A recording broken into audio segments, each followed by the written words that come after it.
Hello everyone, welcome to City Online Classes. This is Dr. Jeetu Singh. Today I will teach you microeconomics. First semester, second unit for law honors. Students, आज हम आपके साथ next topic discuss करने वाले हैं. आज का हमारा टॉपिक है law of demand. Law of demand को एक्सप्लेन करने से पहले मैं आप लोगों को बता दूं कि सेकेंड यूनिट में कौन कौन से इंपॉर्टेंट क्वेश्चन हैं और वो कब कब आए हैं, और सेकेंड यूनिट के जितने भी टॉपिक हैं उनको हम कितने लेक्चर में ख़त्म करेंगे.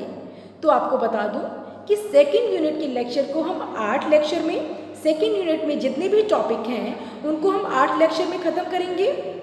चलिए तो देखते हैं. यूनिट का नाम क्या है?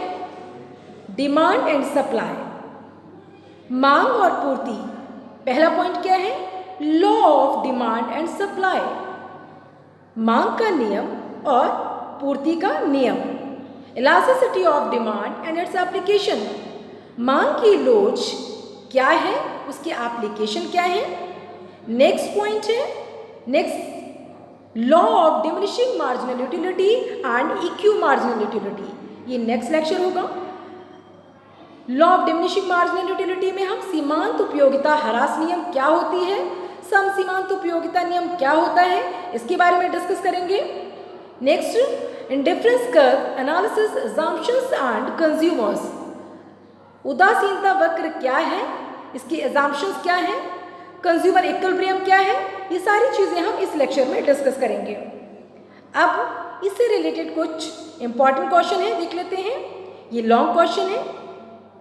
पहला क्वेश्चन है, differentiate between price elasticity of demand and cross elasticity of demand. Explain the proportionate change method and point method to measure the price elasticity of demand.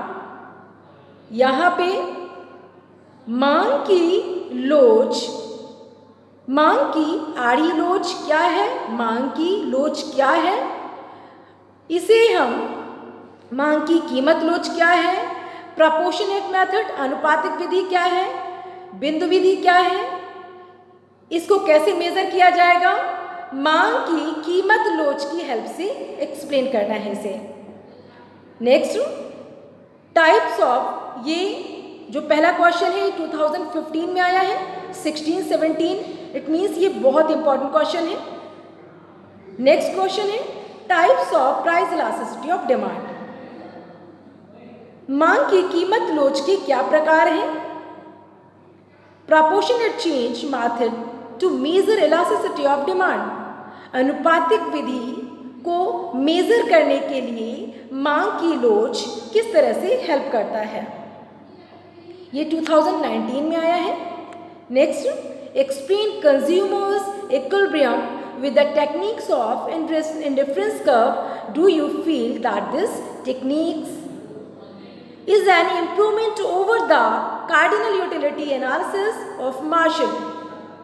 इसमें उदासीनता वक्र क्या है और किस तरह से ये मार्शल की कार्डिनल अप्रोच से बेस्ट है.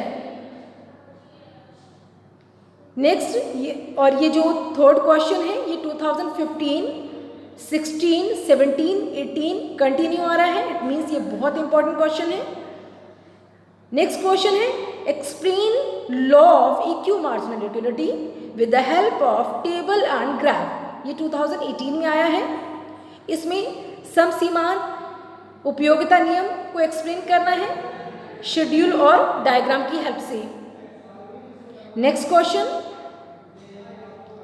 Law of equi marginal utility, explain properties of indifference curve. ये 2019 में आया है. इसमें पहले law of equi marginal utility में बताना है कि सम सीमांत उपयोगिता नियम क्या है, दूसरे में उदासीनता वक्र की क्या प्रॉपर्टीज हैं उन्हें एक्सप्लेन करना है. ये शॉर्ट क्वेश्चंस हैं. Relationship between marginal utility and total utility, ये 2015, 16, 18 में आया है. इसमें सीमांत उपयोगिता और कुल उपयोगिता में क्या संबंध होता है ये बताना है. नेक्स्ट है कंज्यूमर सरप्लस, उपभोक्ता अतिरेक क्या होता है, 2015 और 19 में आया है। Next reasons responsible for working of the law of demand, कौन कौन से रीजंस मांग के नियम या मांग के लिए कौन कौन सी चीज़ें प्रभाव डालती हैं, ये 2015 और 19 में आया है। Next law of diminishing marginal utility, सीमांत उपयोगिता ह्रास नियम। स्टूडेंट्स यहाँ पे 2001 होगा और ये 2001 एंड 17 में आया है। नेक्स्ट है law of equi marginal utility, ये 2016 एंड 17 में आया है। सम सीमांत उपयोगिता नियम। क्रॉस इलास्टिसिटी ऑफ डिमांड, मांग की आड़ी लोच क्या होती है, ये 2018 में आया है। मार्जिनल रेट ऑफ सब्सटेन, यहाँ पे प्रतिस्थापन की सीमांत दर क्या होती है, ये एक्सप्लेन करना है, 2018 में आया है। चलिए तो अब स्टार्ट करते हैं। जो हमारा पहला क्वेश्चन है law of demand and supply, तो आज हम क्या पढ़ेंगे, लॉ ऑफ डिमांड को पढ़ेंगे।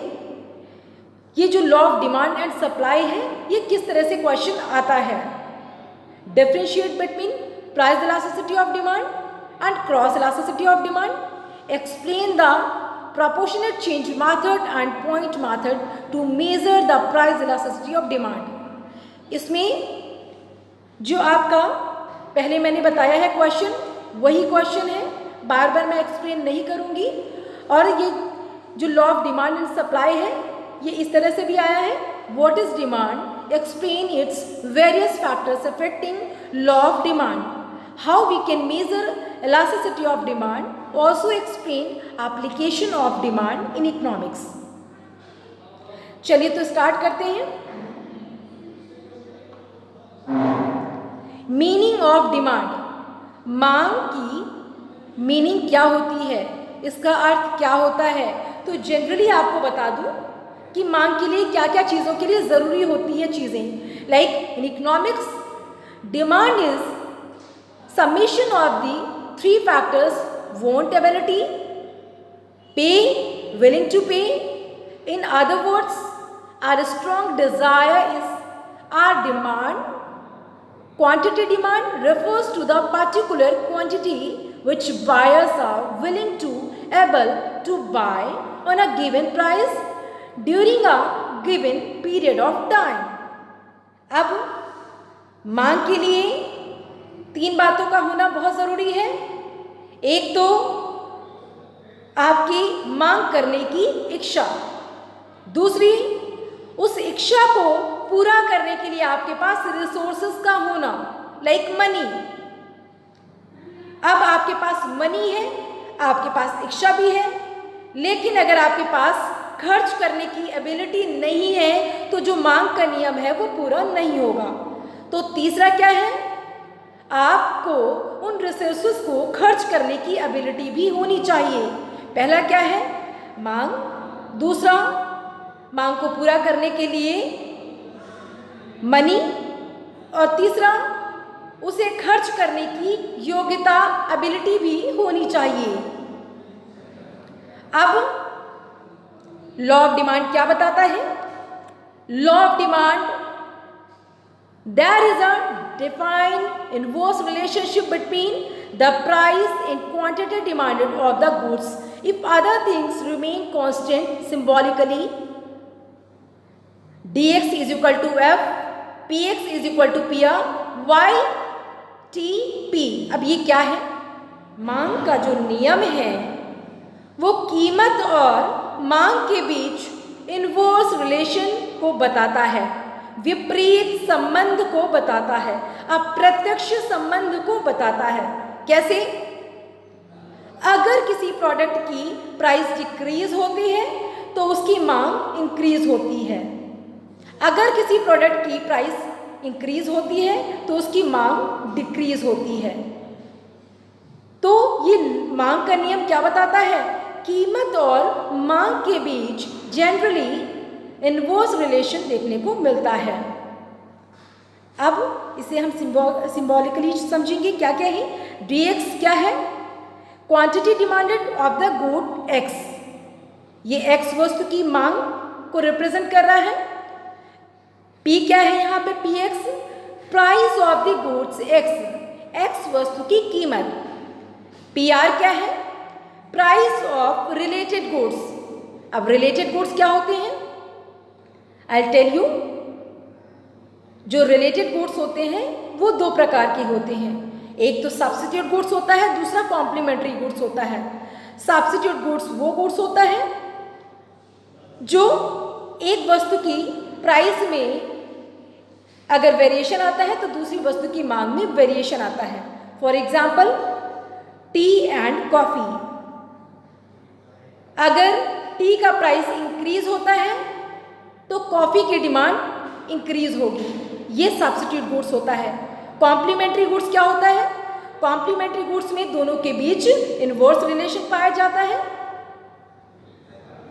जबकि सब्स्टिट्यूट गुड्स में दोनों वस्तुओं के बीच डायरेक्ट रिलेशन पाया जाता है। अब जो कॉम्प्लीमेंट्री गुड्स है उसके लिए for example car and petrol, अगर पेट्रोल का प्राइस इंक्रीज होता है तो कार की डिमांड डिक्रीज होगी, ये आपका रिलेटेड गुड्स होता है। वाई क्या है, इनकम है, कंज्यूमर की इनकम। टी क्या है, कंज्यूमर का टेस्ट। पी क्या है, पॉपुलेशन। अब लॉ ऑफ डिमांड, मांग का नियम, where the price goes up, जब प्राइस इंक्रीज होता है तो क्या होता है, क्वांटिटी डिमांड में इसका क्या इम्पैक्ट पड़ता है, क्वांटिटी डिमांड में इसका इनवर्स इम्पैक्ट पड़ेगा। अगर प्राइस इंक्रीज हो रहा है तो डिमांड डिक्रीज होगा, और दोनों के बीच इस तरह से इनडायरेक्ट रिलेशन पाया जाता है। अगर प्राइस डाउन होता है तो क्या होगा, उस पर्टिकुलर प्रोडक्ट की डिमांड इंक्रीज होगी।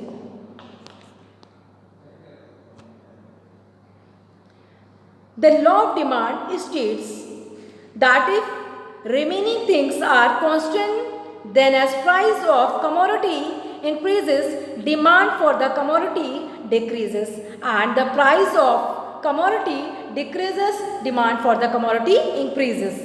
ऑलरेडी मैं आप लोगों को बता चुकी हूँ कि अगर किसी प्रोडक्ट का प्राइस डिक्रीज होता है तो उसकी मांग इंक्रीज होती है, अगर प्राइस इंक्रीज होता है तो डिमांड डिक्रीज होती है।